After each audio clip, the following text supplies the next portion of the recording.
can't say the word faith. Can you help? So Just, I'm all here, but just like try and focus him better. I can't Just see hold the on word to it. faith. So she says Amuna, That would help. Oh yeah, if you could start with the camera stuff till your mom comes. correct? Amuna, yeah, faith. Amina. Okay, Amuna. are you holding it? Okay, yeah. Okay. So can't get I really it don't know how to. Oh, how to- okay. You haven't Yes, locked see, it. I'll no, that's true. That's the problem. Okay, I'll help you in a second. Okay, I'm attached. Okay, where do I lock it? That's a good point. That's Lock it. No, not that one. That one. Just screws locked? Is that no? Then on the thing there, on the Here. This is no the lock. no Uh-huh. It says lock. no. Yeah. This one on the handle. This is the one. Uh-huh. All right. For a second. And the best is not to touch it All right, because yeah. it's a bit. Right. Well, we have to put You know We- so much about video. Yeah, you How got do to I turn lower it around. How do I It's- get like this? I want to go down a bit. Yeah, and on that handle we got it the wrong way around. We do? Okay, And so lose that's it, all right. and lose it slightly, Okay, and then you and can now move go it. down. Okay, and tell me Now when he's to good. tighten. Stop.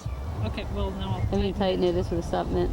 Okay, great. Oh, it's recording. I didn't mean that. And once you coming in the picture as No, well. here's the- No. No, I don't think so. No. We're Shy. camera shy. Shy. So where do we start? We're not kinders. We might start at the beginning or in the middle. What's the beginning? Oh, I don't know. With Amuna. I tell you my name, my Yeah. age, where I come from. Yes, he could do his own interview. I tell you. Right. Are we rolling? Okay.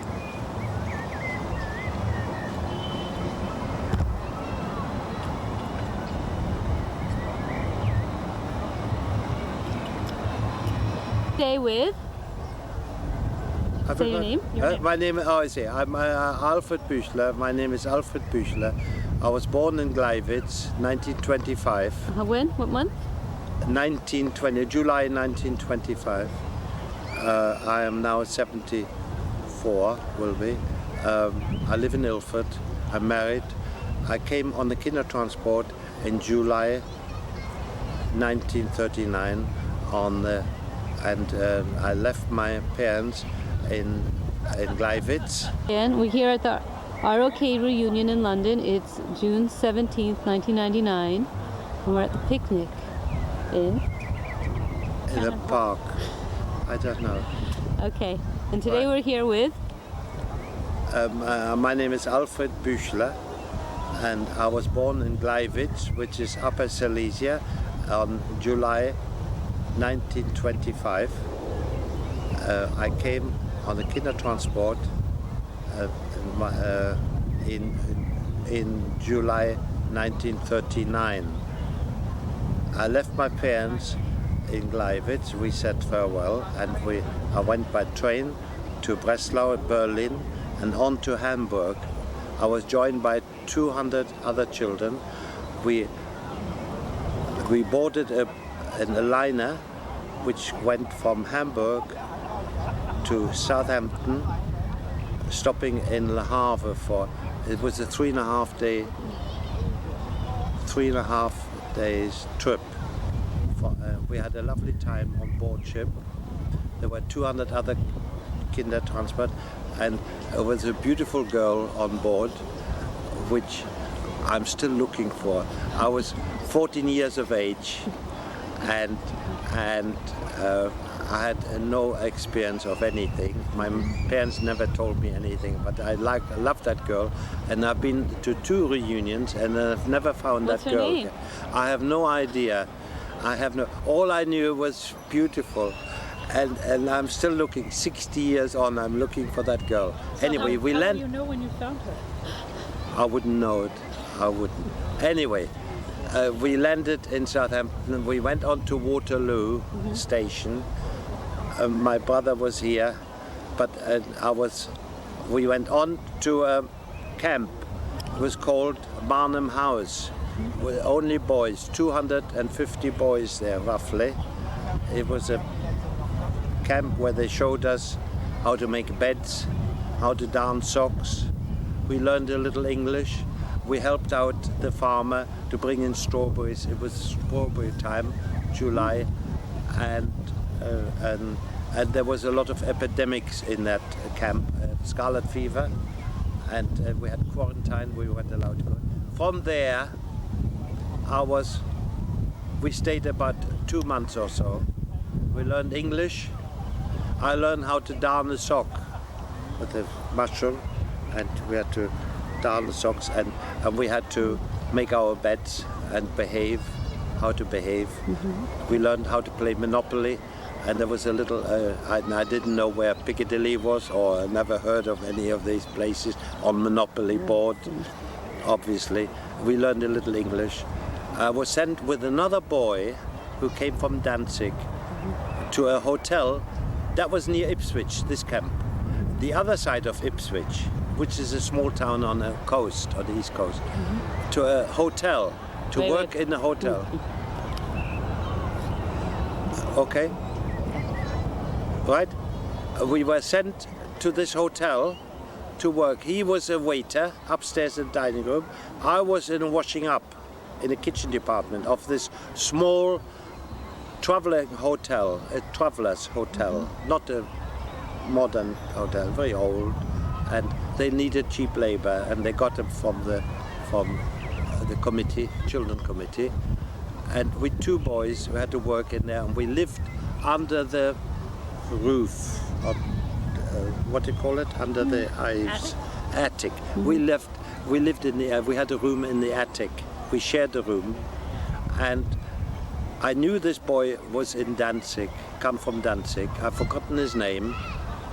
And at the reunion 10 years ago, I went to the table in the dining room, the same as we had. They had tables at Danzig, and there were 20 people on that table, and I stopped the older people talking, and I asked, is there a boy, a kind, who was at Klopdog House Hotel working in the dining room upstairs?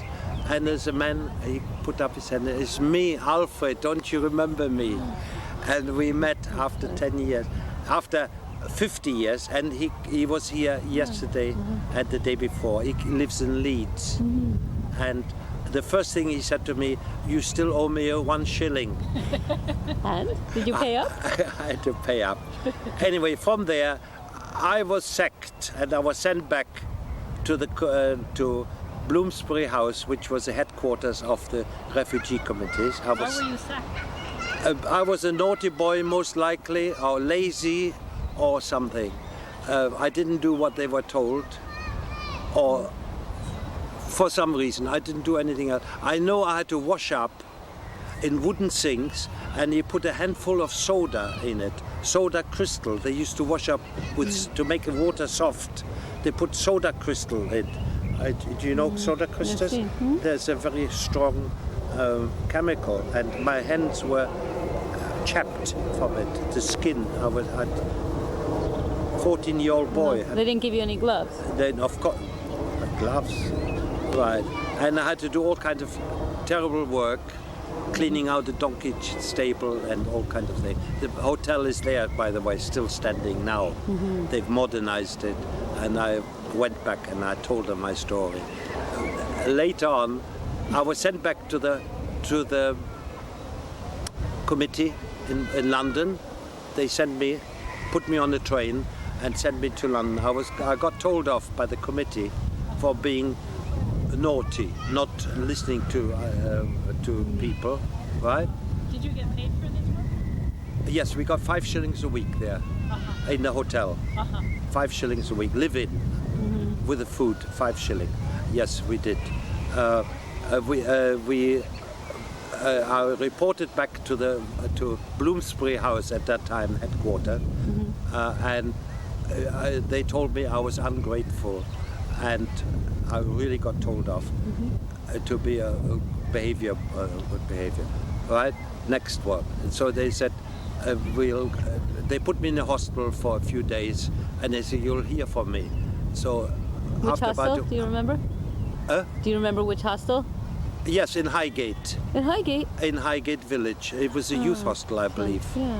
Highgate Village, right on top. It's still standing now, that old house. We were there for not 5 days, 6 days, something, that's all. I got a phone call that I had to go and report back to the committee in Wormsley, and they said, we send you now to a boarding school. in Dorset, if you know England, it's a county in a country, and there's a boarding school for about 200-300 boys in it. Boys, again, no girls. You wouldn't find this girl from the train there. No girls. My desires were going very desperate. Anyway. How old were you now? I was the only German there, refugee. Again in the kitchen, I got 5 shillings a week. It was a boys' school, beautiful and situated, and big grounds with rugby and football fields. And I had to call the boys in the morning for breakfast and cut the bread and slice the cheese. I cut my finger on a slicing machine, electric slicing machine, and had to cut the meat and cut this and learn cooking, peel potatoes and general kitchen work. Did you go to school there? Never been to school. I've never been to school in England. Oh, when you said you were sent to boarding school, I thought. No, I was in the kitchen.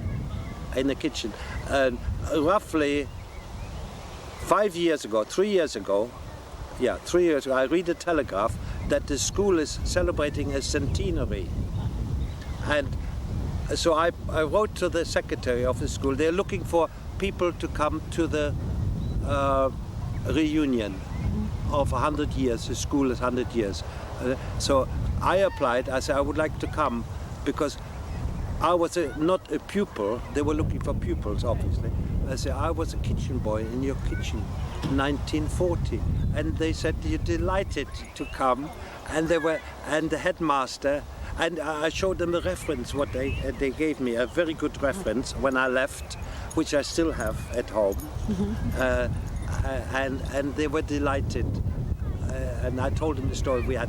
There was fighting over the Spitfires and the Hurricane. The Battle of Britain was going on overhead. The war was on, you know.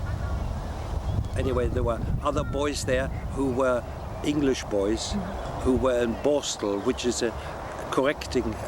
Borstal is for children who are criminals, criminal children. They're not sending to prison, but to a school. It's like the S-Bahn here. Okay. Yeah. They got boys who were not in prison, but they were sent to a correcting institute for correction, and then they had to come and work there. And I had to be with those boys. They used to steal all the things from you, and quite naughty boy. So Were you treated for being German? not really, no. Not by the students? No, they liked us. They liked me. I helped them out with German. Some of the children came and they asked me this, or the teachers who spoke German, but I learned my English there, a lot of it, a lot. I saved the name of the village where the school was called Minster. It was real in West Country, kind of, and they got a post office, and I put every week. I put 3 shillings. I got 5 shillings. I put 3 shillings in a post office saving book. Into the post office, you get a book and put your 3 shillings in. You know, in those days, 3 shillings and added up, and you know. Anyway, I had a nice time there. We stayed about 2.5 years, and then I came to London. And What year was that? I had a brother here and a sister. And we set up home together for a while. Did your brother and sister come on the Kindertransport? No, my brother was in Hashara, if you know what that is. Why don't you? It's coming. My brother was on Hashara, near Breslau, and he was 2 years older than I am. And he was at that time. I was 13, 15, 16 he was. And he went on Hashara, which is preparation for Palestine. And it's an agriculture farm, and he was working on that. And on Crystal Night, the Nazis came and took them all away, the whole camp, and put them into Buchenwald. And in Buchenwald, my father was already in Buchenwald from the Crystal Night. They arrested him? They arrested him, and he was taken there, and they met up in Buchenwald, and as I have in London, a Professor Buechler, Adolf Buechler, who is a principal of Jews College in London.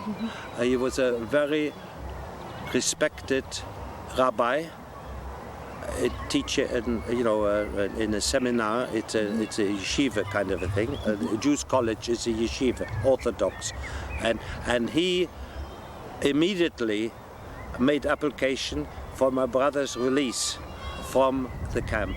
So he came immediately. After about a month or so, he was released from Buchenwald, and he came next day. I remember when he arrived home in our town, and he hadn't washed for 1 month, nor changed his clothes, nor the shape of his hair. He had lovely curly hair, and he came to England straight away. Not on the kinder transport. He came through this family, and they took care of him, but they were very orthodox, extremely orthodox. That wasn't your background? It wasn't, not quite our background. We were orthodox, but not that strict. And he was very strict, this rabbi. And he moved on to another family, and he got on.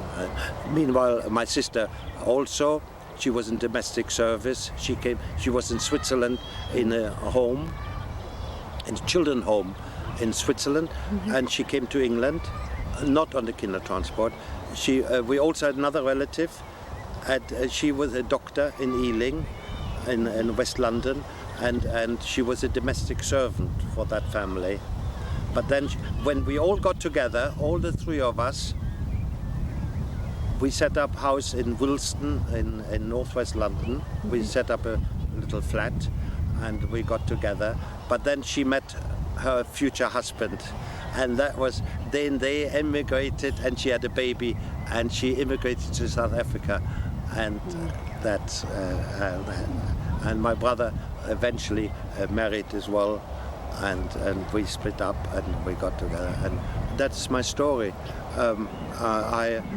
I'm very happy to be in England. I've always been happy, and it's a lovely country. I've settled. My wife is from Holland, and she's a survivor of Belsen, Bergen-Belsen. She was in Bergen-Belsen from Holland. The whole family were there, and they all returned, every one of them. And her brother. She got 2 sisters in Israel, and 1 brother in Amsterdam. Her parents died of old age in Holland. And they survived camp. They've survived, and we married. I have 2 children, 2 lovely boys. We educated them, and they went to university, and they're all good earners.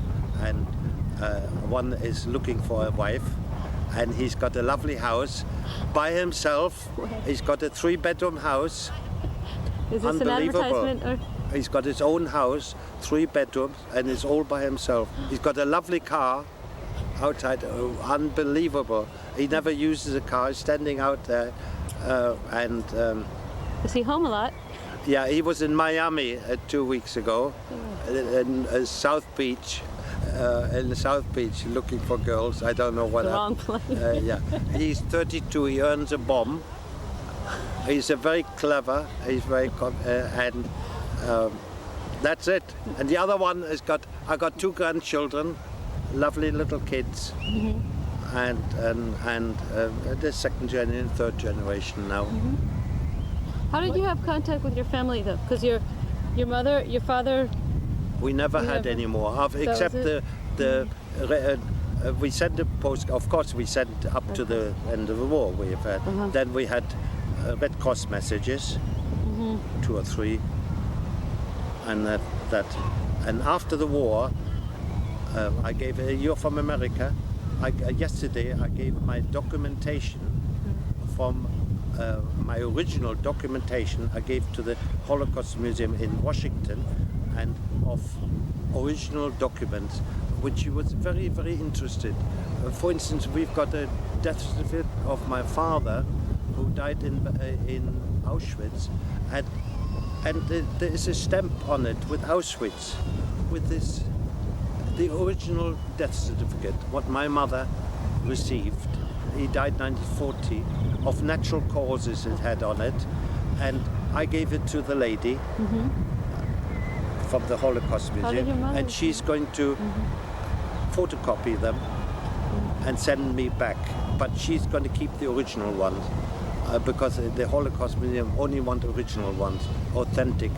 These are authentic documents, and it's kept in very good condition. And she gave me a receipt. She's going to send it in for me.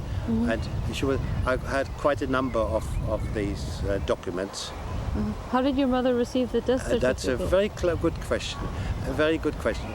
We have in Gleiwitz, we had a non-Jewish lady who used to do sewing for us, and she was a very good German. She was not a Nazi. She worked for us. They have housemaids, you know, and she did sewing. I think all the children clothes they sewed like that, and she trusted her. And before she left, she was taken away to the ghettos. She gave all the documents to her, and when the Russian came, they pushed the Germans who were in that territory. They pushed them to the west, and they brought in Ukraine into that area of. This is annexed. That part of Germany was annexed to Poland later on. It's now Poland. And this lady went to the west, and I have an aunt in New York who they got in touch. I don't know exactly how, but my aunt in New York sent her food to the west, like rice, essential food, what they never had. All during the war, rice was they never seen, or coffee, you know, real coffee and things like that. She sent from America to her, and she sent all the documents what my mother gave to her to New York. You understand? The last letters of my father and things like that. The very sad letters. I've got at home. When did you receive them? When we went to New York to see the old lady, my aunt, after the war, you know, in the 50s, we went to New York when we had a little more money. We saved up and went to New York to see the lady, the aunt. She was in her 90s then. She died when she was 96. She lived in a flat for 40 years. In Manhattan, and 115th Street West, Columbus University, opposite there, in that area. And she gave me all the papers of my father. Where did your father write these letters from? He was in prison first, in Gleiwitz. He was in prison. Apparently, he sold something to a German. You're not allowed to sell anything, but.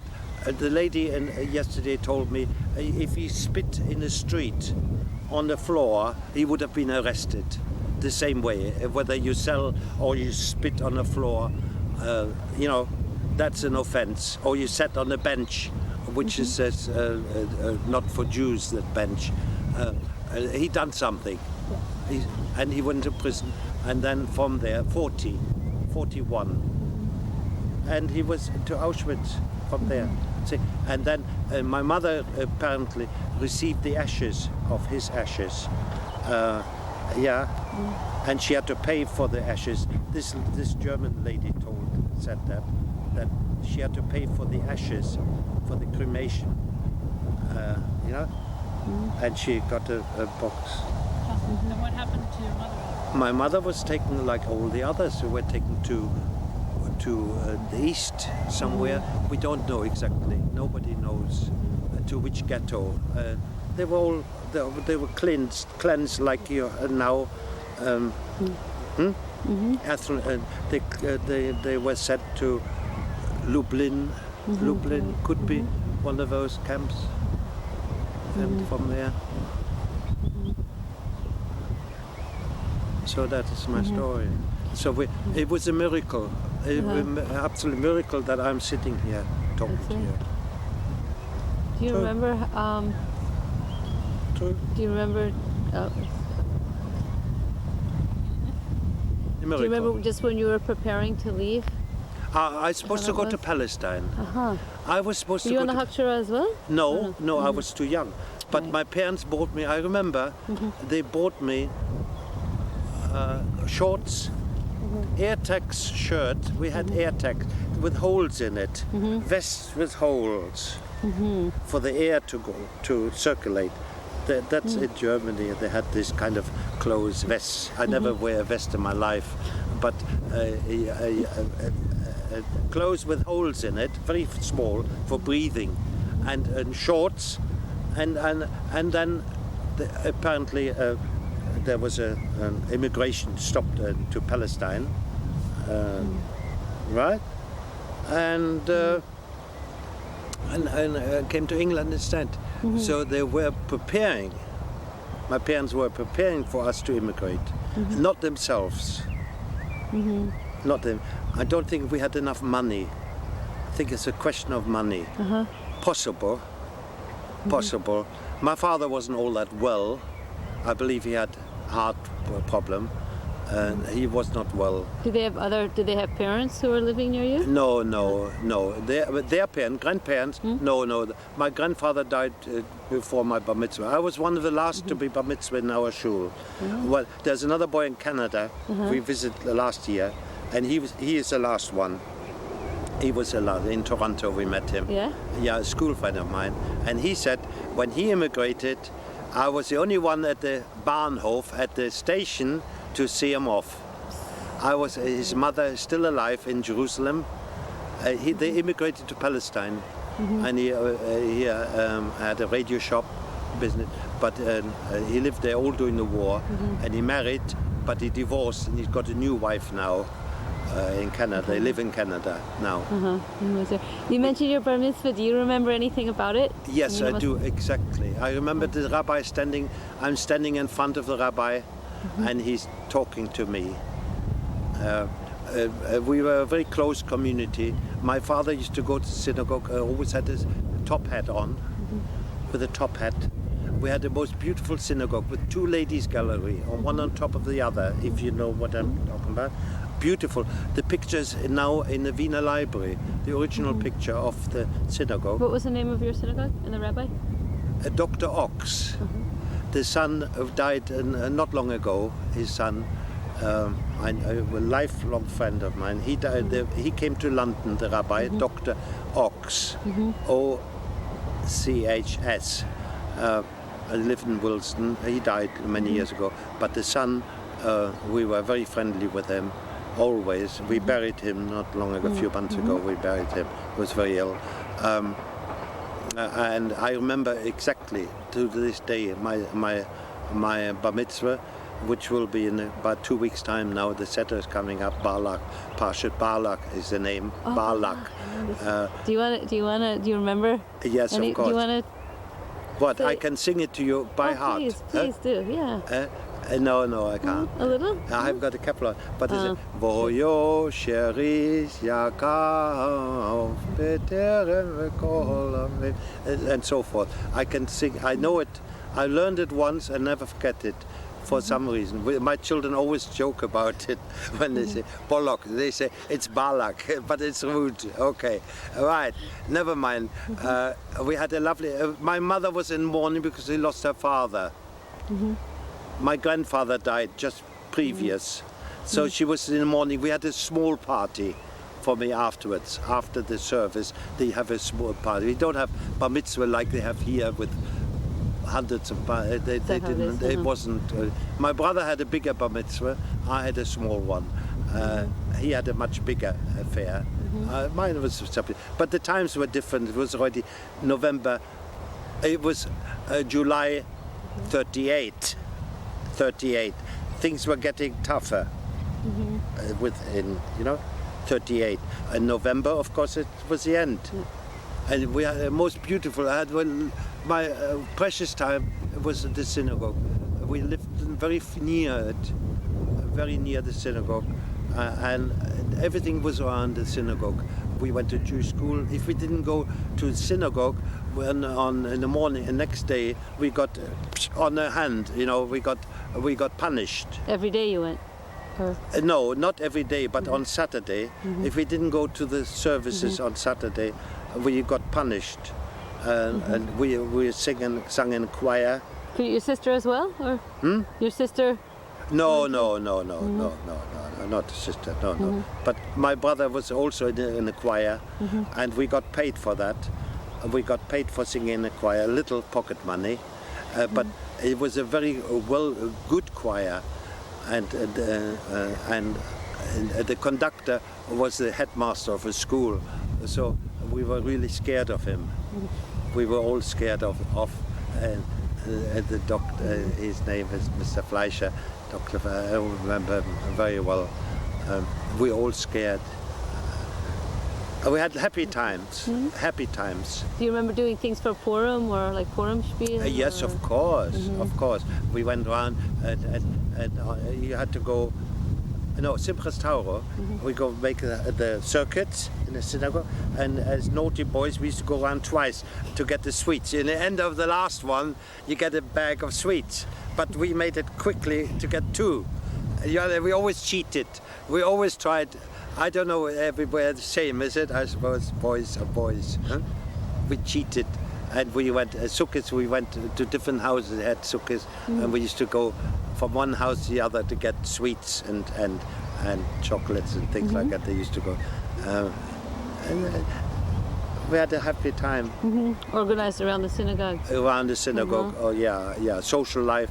My parents belonged to the lodge, lodge. It was a organization.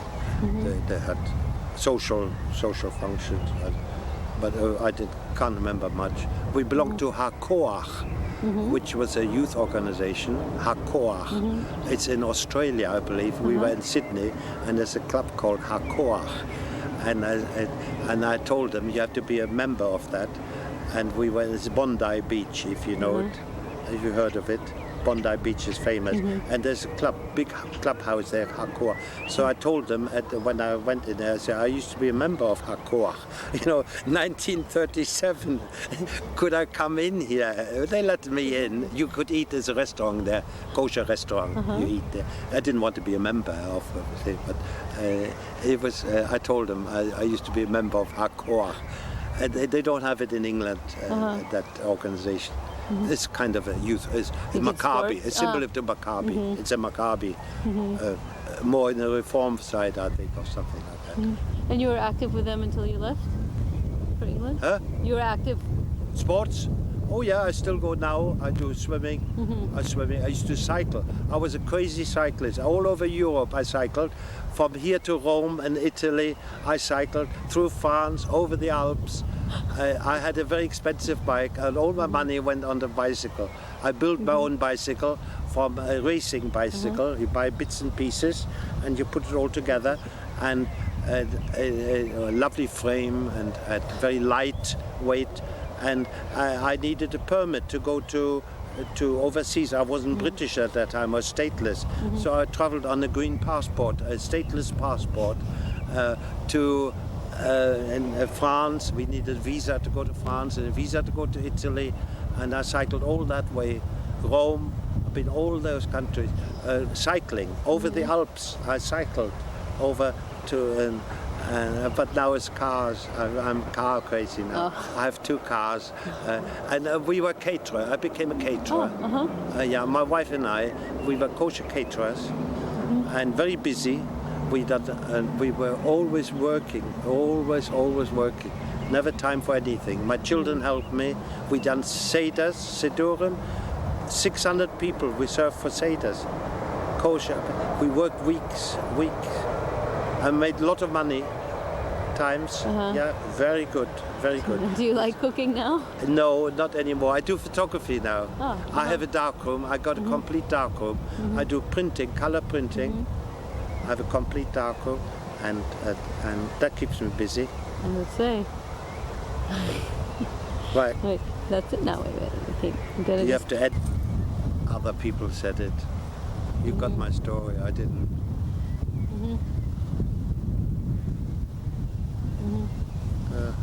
I don't know what to say. That's fine. No. I've never been to school here. I'd never learned. what I know is reading the paper and going to the cinema. That's and talking to people. I love talking to people. I love talking to people. I can talk for hours, and I tell them in our synagogue or club. We go to a club, and I give them a talk about my other people, Jewish people, we travel a lot. We travel a lot, 4 times a year we go. South Africa, we travel in Australia, we've been to, and in America, of course. Are these places you all have family? We have friends and family. I got nephew in South Africa, yeah, but we don't specifically. I go for the weather because it's nice weather over there. In the winter, it's too cold here, and we shut our house and we go to South Africa, and we got a little money over there, and we draw it out, and it's a lovely country, lovely light for photography. I do panorama shots now. You know what it is? Like that, and then I put it all together in one of the mountain, and it's all blue sky and clear. I show my pictures. Yeah, I do all kinds of things. Very nice. Yeah, So photography. With the when you were raising your own children, how central? I know you had the kosher catering business. How central a life was the Jewish community for them? Very much. My children, they were Bnei Akiva. Yeah, I sent them to Israel. They went to Hashara. What do you call it? Bnei Akiva. They went for a year.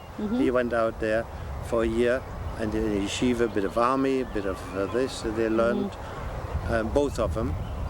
They went to Jewish school. We haven't got in Alfred, where I live in Essex. There's no Jewish school. After the primary school, there's nothing. They had to come to northwest London, from the east to northwest, to come to the Hasmonean. Both of them came to Jewish school.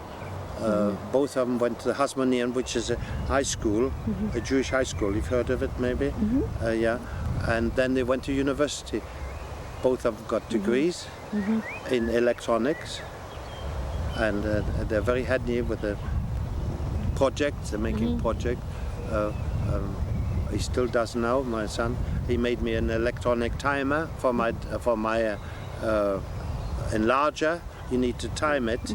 The timer. He made me one, and it still works. It's about 20 years old, and it's still from 1 second to 60 seconds. It works. All you got to do is press a button, and it works.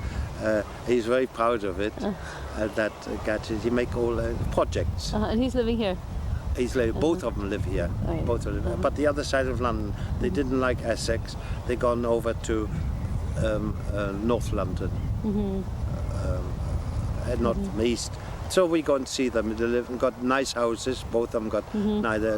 They're living very well. One's married. The other one's looking for a wife. The one who's married, he has children, you said? He's got 2 children. Yeah, got 2 grandchildren. Are they school-aged yet? Or? And? Are they school-aged yet or not? Yes, one goes to school, and the other one, the baby, is born when Princess Watson died. He was born on that week, and he travels a lot, Eastern Europe. He's in satellite communication. He works for an American firm, Orion, satellite, and he's in Istanbul. He'll be tonight. He travels a lot, hell of a lot, to Eastern Europe. He has to go there, Paris and Germany. And has he ever been to Gleiwitz? No, he doesn't do. But he brings me back cigarettes from Eastern Europe. It's very cheap. You like the taste? Very cheap. No, he hasn't been there. He's been to Warsaw. No, not to Gleiwitz. No, he doesn't. He's been to, but he goes on business. He's got no time. In and out, kind of. He goes to Hanover quite a lot. But his offices are in London. He's in charge of it. He's worked himself up. I tell you, this boy, he is something. Something. He's got no patience now. Because of his work, he's so tied up. I tell him about the Kindertransport, he start laughing, This is, it's not their line. It's just unbelievable. Were they interested at one point? Not really. Not Did you the tell little them? one is more. Uh-huh. The one that he'd be very interested. We haven't spoken to him. We're going to tonight. We'll come back home. We were late yesterday home, and we'll have a word with them on it. Was he, interested in the story, or growing up, did you tell them? Yes. Much about the story? Yes. They know about it. Yeah. They. But also they're about more your wife's- English. They're more English now than anything. Yeah. It doesn't mean a lot to them. And also their mother's story. Because she survived Bergen-Belsen, you said? Of course they are there. They survived that. The Dutch government looks after. She was Dutch. She was Dutch, and they're looking after marvelous. The government in welfare, the Dutch government are marvelous for the survivors of. And we make just an application for get a home help house. They pay for domestic work. They pay for it from the pension. They pay. If you need in Israel, if you need air conditioning, they pay. They give you air conditioning and anything. You need teeth, the teeth done. They would pay. You ask them. They're very, very good, exceptionally good. I get a pension. I've become a German again. I've reapplied, and because my father was German, I can prove it. Why did you do that?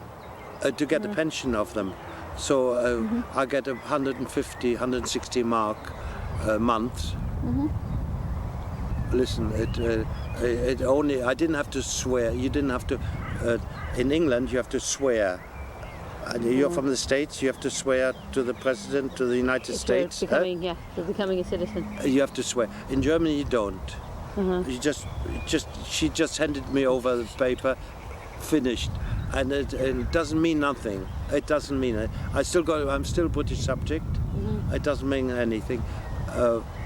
So I get a pension, and they backdated it for a few years. Yeah, because it took 3 years to find out because it's in Poland.